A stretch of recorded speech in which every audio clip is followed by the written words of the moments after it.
오늘 우리에게 주시는 하나님의 말씀은 에스라서 4장 1절서 5절 24절 말씀입니다.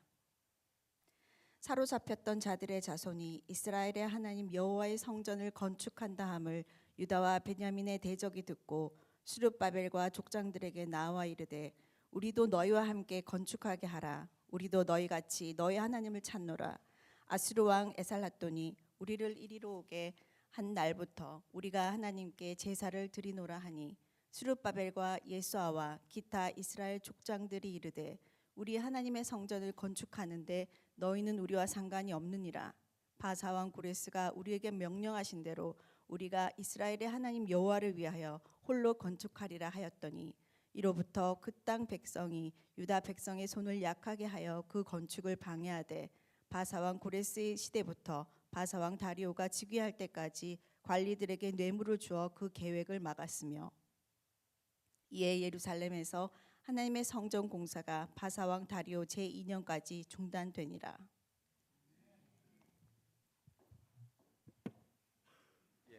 오늘은 제가 하나님의 성전을 지으려고 했을 때 일어난 일에 대해서 여러분과 은혜를 나누고자 합니다. 지난주에 우리가 하나님의 주권 가운데 70년 동안 포로 생활을 했던 이스라엘 백성들이 정말 도대체 우리가 어떻게 이스라엘로 귀환할 수 있고 어떻게 하나님의 백성이 다시 되며 어떻게 그 무너진 성전이 세워질 수 있을까 꿈도 꾸지 못하는 그런 상황에서 하나님의 주권 가운데 하나님이 감동시키시고 하나님이 움직이셔서 이들이 귀환할 수 있게 하시고 또 그들이 필요한 성전을 건축하기에 필요한 모든 것을 제공해 주시는 것을 우리가 봤습니다. 그래서 하나님이 감동을 주셨을 때 모든 포로가 귀환한 것이 아니라 가서 성전을 지어야 되겠다고 마음을 먹은 자들이 일어나서 하나님의 감동을 받고 예루살렘으로 돌아왔는데 여기서 문제가 생긴 겁니다.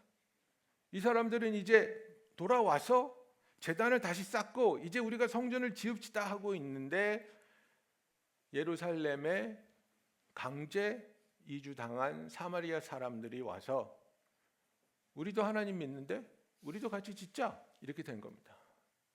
그러나 이 사람들은 진정한 마음으로 성전을 지으려고 하는 것이 아니라 이스라엘을 방해하고 이들이 하는 것을 약하게 하려는 목적이 있었습니다.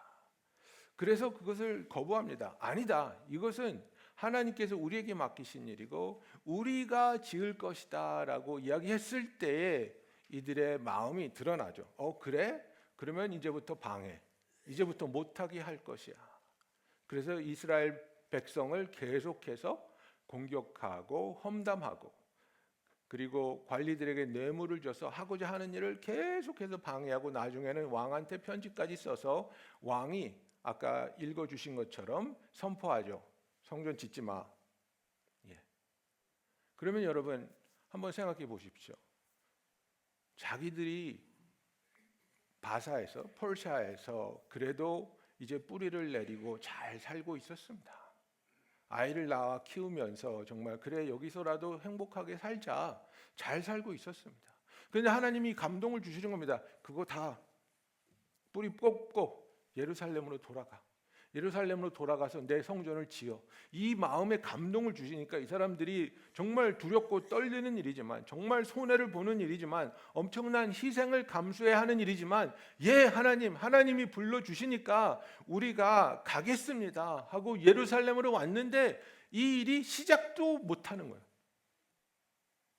그래서 역사적으로 보면 이 성전 건축이 얼마나 오랫동안 멈춰져 있었냐면 16년에서 18년 동안 이 일이 시작되지 못한 걸로 우리가 보고 있습니다. 여러분, 내가 하나님의 일을 하고자 했는데 왜 이렇게 어렵죠? 내가 정말 하나님의 뜻에 순종하고자 하는데 왜 이렇게 나를 방해하고 나를 대적하고 나를 힘들게 하는 일들이 많죠? 우리는 이렇게 생각할 수 있습니다. 그런데 여러분, 우리가 알아야 되는 것은 무엇입니까? 내가 하나님의 일을 하고자 할 때 나를 대적하는 이들을 절대로 피할 수 없다는 것입니다. 여러분들 운동하시잖아요, 그죠?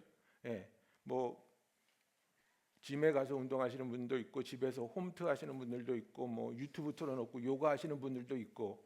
그런데 다 공통점으로 우리가 체험하는 게 뭡니까? 운동을 안 하다가 하면 그러면 우리의 목적이 뭐예요? 더 건강해지고 힘이 세지고 에너지가 생기고 이런 것을 기대하면서 우리가 시작하잖아요. 그런데 운동을 한 그 다음 날 우리 어떻게 됩니까? 일어나지도 못합니다. 예, 완전히 근육통 때문에 그죠? 돌아 눕지도 못하는 왜 이렇게 아파? 왜 이렇게 힘든 거야? 아니 운동을 하면 힘이 세진다 그랬는데 일어나지도 못하겠는데. 여러분 우리가 운동을 해서 근육이 생기고 힘이 생기고 강건해지기 위해서는 이 근육통이라는 이 어려운 시간을 이겨내는 것이 당연하지 않습니까? 누가 운동했는데 아픈데? 운동하니까 더 아프던데 나 운동 안 해. 이러는 사람이 어디 있습니까? 정말 운동이 나를 강하게 한다면 그것이 아프죠.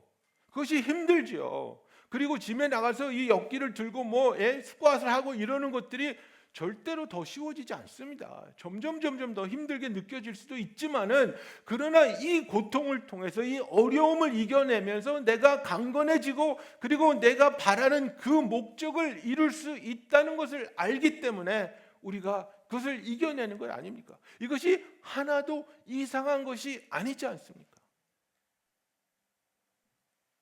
영적인 하나님의 일도 마찬가지라는 것입니다. 내가 하나님의 일을 하고자 할 때 이 세상은 마귀는 우리를 절대로 가만히 내버려 두지 않습니다. 마귀가 언제 우리를 내버려 둡니까? 하나님 일 하지 않을 때. 내 삶은 정말 평화로워. 내 삶에는 어려움도 없고 도전도 없고. 한번 생각해 보셔야 돼요. 내가 지금 하나님의 일을 하고 있을까 안 하고 있을까? 마귀는 하나님의 일을 하고자 하는 사람을 공격합니다. 마귀가 하자는 대로 꼬드김에 빠져서 화내라 그러면 화내고 미워하라 그러면 미워하고 탐욕하라 그러면 탐욕하는 사람은 쭈쭈쭈 아이고 잘한다. 마귀가 기뻐합니다. 가만 내버려 둡니다. 하나님의 일을 하고자 하는 사람들에게 마귀는 절대로 가만 내버려 두지 않고 우리를 대적한다는 것입니다. 그래서 이들이 성전을 재건하고자 했을 때 사마리아 사람들이 그곳으로 강제로 이동당한 사람들이 와서 우리도 돕자 이렇게 나오는 것입니다. 겉보기에는 협력의 제안이었지만 그들의 의도는 하나님의 일을 방해하고 그것을 막는 데 있었다는 것을 이들이 알았습니다.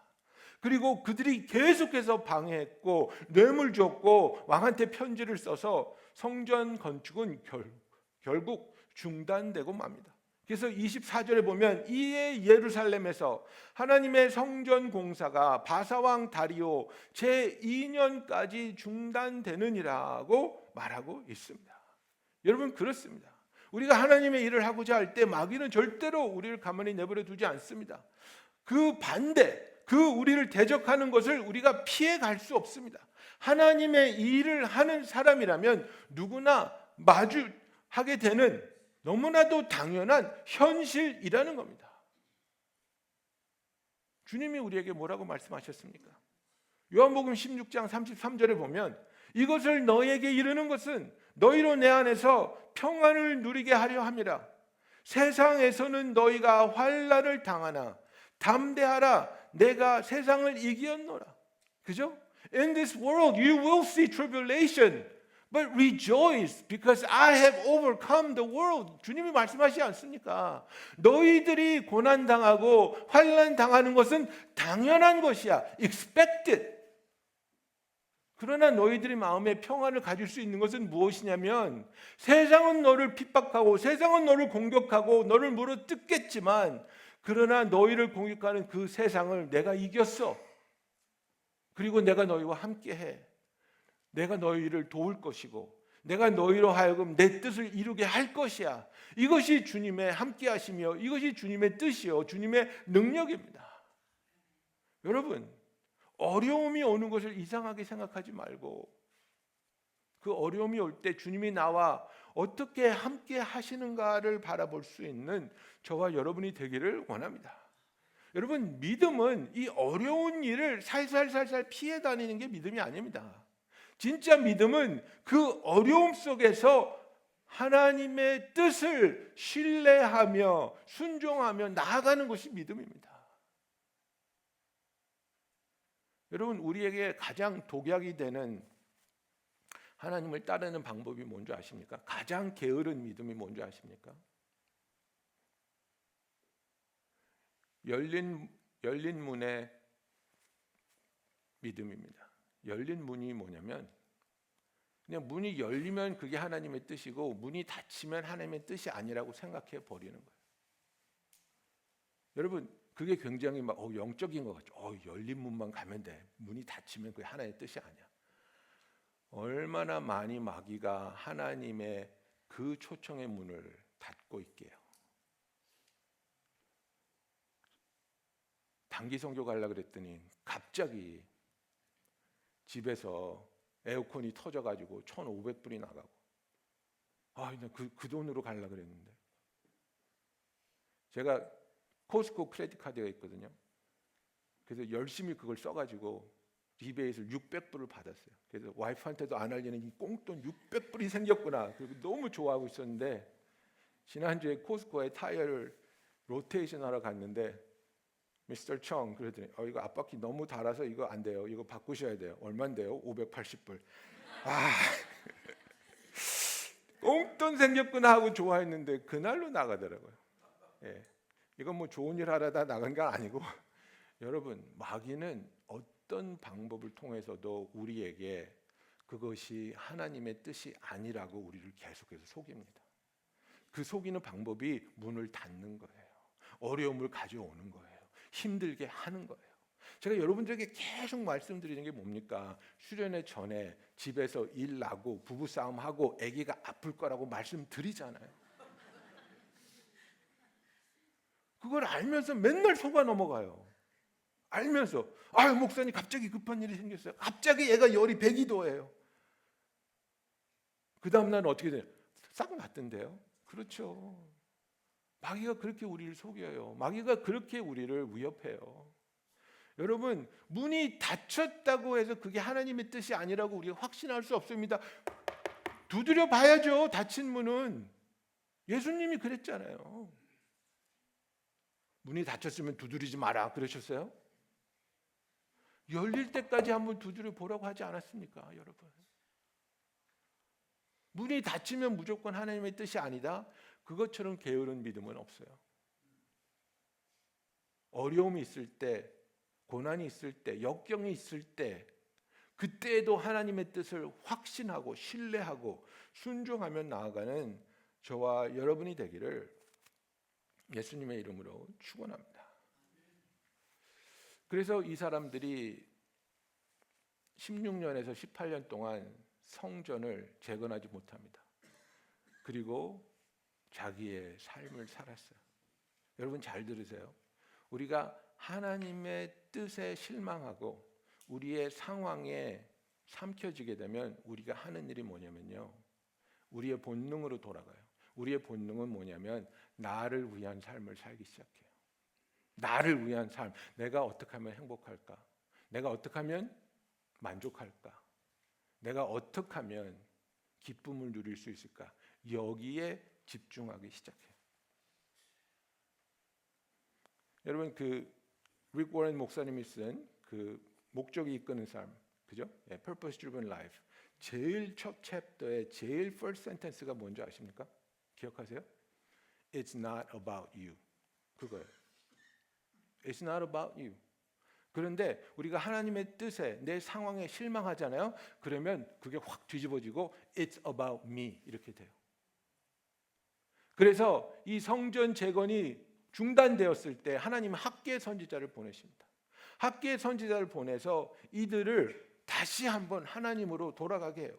그래서 학계 1장 4절을 보면 학계가 이렇게 얘기를 해요. 이 성전이 황폐하였거늘 너희가 이때에 판벽한 집에 거주하는 것이 옳으냐? 그죠? Is it time for you yourselves to dwell in your paneled houses while this